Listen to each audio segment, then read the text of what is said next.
রাজ্যের বর্তমান বিরোধী দলনেতা তথা কলকাতা দক্ষিণের ভবানীপুর বিধানসভা কেন্দ্রের বিজেপি প্রার্থী শুভেন্দু অধিকারীকে পিটিয়ে মারার হুমকি দিল তৃণমূল কর্মী। সরকারি বিল্ডিং এ অফিসে রাজনৈতিক পোস্টার ছেঁড়াকে কেন্দ্র করে তীব্র উত্তেজনা ছড়ালো ভবানীপুর এলাকায়। রবিবার পুলিশকে সঙ্গে নিয়ে কমিশনের আধিকারিকরা ভবানীপুর এলাকার বিভিন্ন সরকারি বিল্ডিং ও অফিসের দেয়াল থেকে রাজনৈতিক পোস্টার খুলে ফেলার কাজ করছিলেন।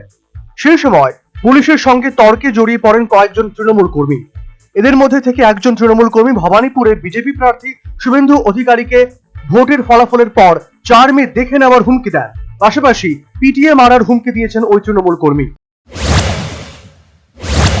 পোস্টার হোর্ডিং রেখে নিচ্ছে, সরকারি জায়গায় নিয়ম কোনো পার্টি লাগাতে পারবে না।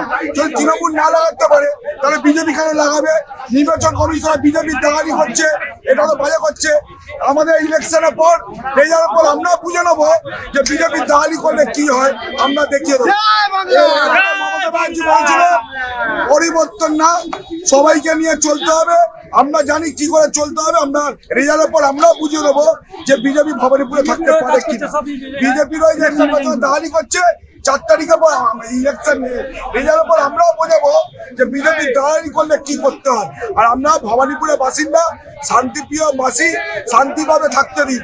মেদিনীপুর দিয়ে এসে দুষ্টুমি করলে আমরাও জানি কিভাবে দুষ্টুমিকে ঠান্ডা করা যায়। জল বিদ্যুৎ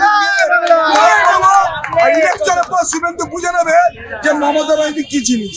জয় বাংলা।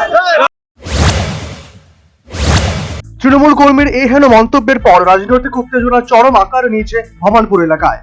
সরকারি বিল্ডিং ও অফিস থেকে জাতীয় নির্বাচন কমিশনের নিয়ম অনুযায়ী সমস্ত দলের রাজনৈতিক পতাকা এবং পোস্টার খুলে ফেলার আইনি নিয়ম রয়েছে, যদিও সেই নিয়মকে মানতে নারাজ তৃণমূল কর্মীরা।